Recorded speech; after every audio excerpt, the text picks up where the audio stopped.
दोस्तों, आचार्य जी के official application में ये रिकॉर्डेड सेशंस अवेलेबल हैं। इन्हीं सेशंस को मैं वन बाय वन देखूंगा, समझूंगा, नोट्स प्रिपेयर करूंगा और आप सबसे अपनी सीख को साझा करूंगा।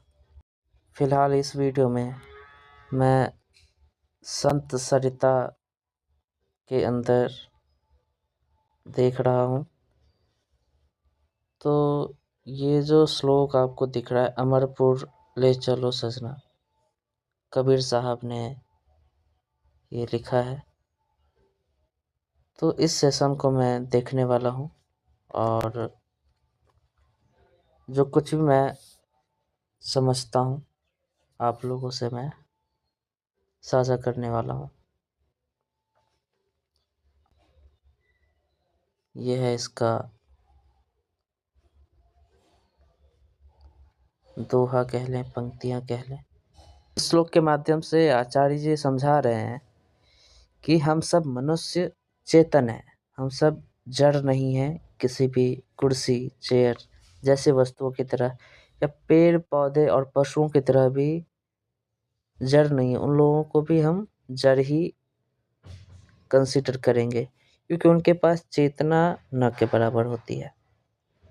और चेतना होने का मतलब है कि आप चुनाव कर सकते हो, आप अपने चुनाव के प्रति जिम्मेदार भी हो। तो आप अगर कष्ट महसूस करते हो, अगर आप दुख भरी जिंदगी जी रहे हो, तो वो आपके गलत चुनावों का परिणाम है। तो आप उसके प्रति जिम्मेदार रहो और आपको सुरक्षा देने वाला, आप किसी के ऊपर भरोसा करके आप जिंदगी को जी रहे हो, बस काट रहे हो, तो ये सारी चीज़ें एक्सेप्टेबल नहीं है क्योंकि आप मनुष्य हो। आप अपने जिम्मेदार खुद हो और आप अपना नियति स्वयं तय करते हो। तो इस नोट्स के माध्यम से जो कुछ भी सीख मिल रहा है वो इस प्रकार है कि ये जो पंक्तियां हैं कबीर साहब का, वो जिम्मेदारी, चेतना और आत्मज्ञान के बारे में है।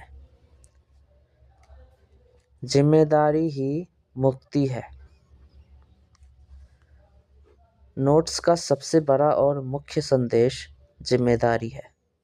होश बनाम बेहोशी। ठीक है। जिस हद तक हम अपनी परिस्थितियों की जिम्मेदारी दूसरों पर डाल देते हैं, उस हद तक हम जड़ बेजान वस्तु की तरह हो जाते हैं। जिम्मेदारी लेना ही होश में होना है। सच्ची आज़ादी क्या है? सच्ची आज़ादी है, हम अक्सर दूसरों को दोष देते हैं, लेकिन सच्ची मुक्ति तभी मिलती है जब हम यह एक्सेप्ट कर लेते हैं कि मैं अपने जीवन का जिम्मेदार स्वयं हूँ।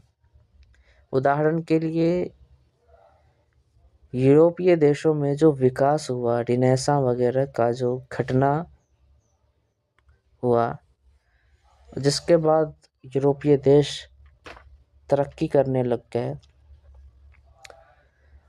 चर्च के ऊपर निर्भर ना होकर के, भगवान के ऊपर निर्भर ना होकर के उन्होंने अपने कर्म को प्रधान माना और अपने तरक्की का अपनी जिम्मेदारी स्वयं अपने हाथों में लिया, तो वो लोग प्रगति कर गए।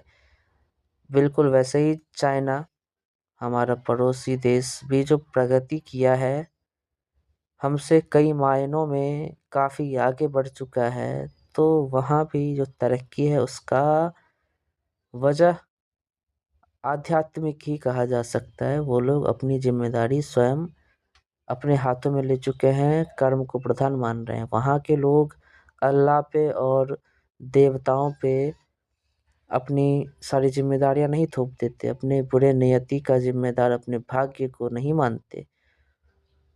वो लोग कर्मठता से, अपने हार्ड वर्क से अपनी नियति तय करना जानते हैं और तरक्की कर भी रहे हैं। स्वयं का मित्र और शत्रु उपनिषद का हवाला देते हुए बताया गया है कि आपसे बड़ा आपका कोई मित्र नहीं है और आपसे बड़ा कोई शत्रु भी नहीं है। अगर आप अपनी जिम्मेदारी लेते हैं तो आप अपने मित्र हैं, अगर आप बचते हैं तो शत्रु है। सत्य को एक पगडंडी बताया गया है, भीड़ से अलग। सत्य का रास्ता कोई बना बनाया हाईवे नहीं है जिस पर भीड़ चलती है। सत्य एक तो पगडंडी की तरह है जिसे आपको खुद चलकर बनाना पड़ता है। स्वयं का रास्ता जहाँ भीड़ है वहाँ सत्य हो नहीं सकती।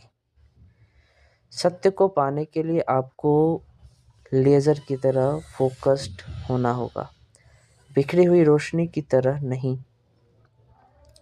खुद को पहचानना पड़ेगा, आपको खुद को पहचानना है और आपके जीवन में जिसको आपने अपना सजन मान रखा है उसको भी पहचानना होगा, लेकिन पहले खुद की पहचान ज़रूरी है। अगर आपने खुद को नहीं पहचाना और आपके जीवन में कुछ ऐसा घटित होता है, कोई ऐसे गुरु आते हैं जो आपको आपकी मुसीबतों से बाहर निकालना चाहते हैं, लेकिन आप अज्ञानतावश, चूँकि आपने खुद को जाना ही नहीं है, आपने अपनी तकलीफ़ों के बारे में ही नहीं जाना है, आप मुसीबत में हो ये बात तक आपको एहसास नहीं है, तो सामने वाले इंसान जो आपकी मदद करना चाहते हैं आप उसकी मदद को ठुकरा दोगे ये कह करके कि आपको कोई प्रॉब्लम है ही नहीं। पर सच तो ये है कि आप समस्याओं से घिरे हुए हैं अपनी अज्ञानतावश। अपनी अज्ञानता का आपको एहसास तक नहीं है, तो ये एहसास सबसे ज़्यादा ज़रूरी है। इसे ही आप कह सकते हैं कि आपको खुद को पहचानना ज़रूरी है। सर्वप्रथम जड़ और चेतन में अंतर। मनुष्य और वस्तु जैसे कुर्सी या पेड़ में सबसे बड़ा अंतर चुनाव का है। एक पेड़ के पास चुनाव नहीं है कि उसे कैसा बनना है, वह पहले से निर्धारित है, लेकिन मनुष्य के पास चुनाव है। मनुष्य का गौरव है कि मनुष्य अकेला है जो चुनाव कर सकता है। अगर आप चुनाव नहीं करते और सिर्फ भाग्य या दूसरों के सहारे रहते हैं तो आप अपनी चेतना खो रहे हैं। वेदांत का अर्थ है दुखों से मुक्ति। वेदांत का मतलब सिर्फ भगवान को पाना नहीं है, बल्कि दुखों से मुक्ति पाना है। वेदांत भगवान को एक रक्षक के रूप में नहीं, बल्कि सत्य के रूप में देखता है।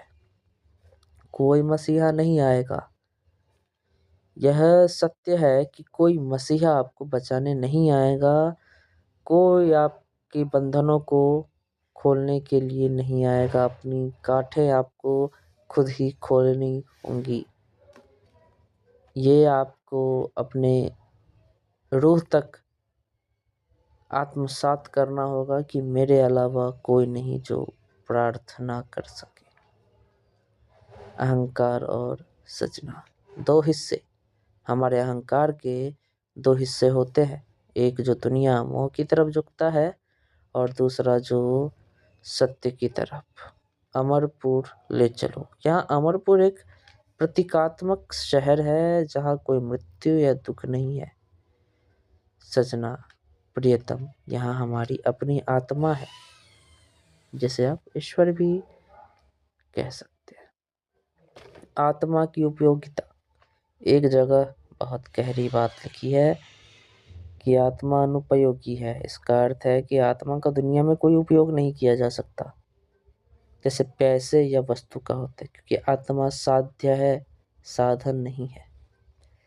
नींद और जागना। जागने का दर्द, हमें नींद जिसे अज्ञान समझिए आप, नींद भी प्रतीकात्मक रूप में यहाँ पे मेंशन्ड है। अज्ञान के बारे में कहा जा रहा है। हमें अज्ञान इसलिए प्यारी लगती है क्योंकि उसमें कोई जिम्मेदारी नहीं होती। अगर आपने गलती करी और उस गलती की वजह से आपको नुकसान हुआ, तो आप बड़ी आसानी से कह सकते हो मैं तो अज्ञानी हूँ, मेरे पास समझ नहीं है, मुझे आता नहीं है। तो ये सहूलियत देता है। लेकिन जब आपको कोई जगाता है, जब आप कॉन्शियस होते हो, तो क्रोध आता है, क्योंकि जागने का मतलब है जिम्मेदारी उठाना। अपनी जिम्मेदारियों से भागते रहना एक सहूलियत भरा काम है। विभीषण की तलाश, हम बाहर किसी सहायक को ढूंढते हैं, जबकि तैयारी हमें खुद करनी है। बीज को पेड़ बनने के लिए मिटना पड़ता है, वैसे ही अहंकार को मिटना पड़ता है। अब निष्कर्ष को एक बार देख ले तो अपने जीवन, अपने सुख दुख और अपने बंधनों के लिए दूसरों को दोष देना छोड़ना होगा।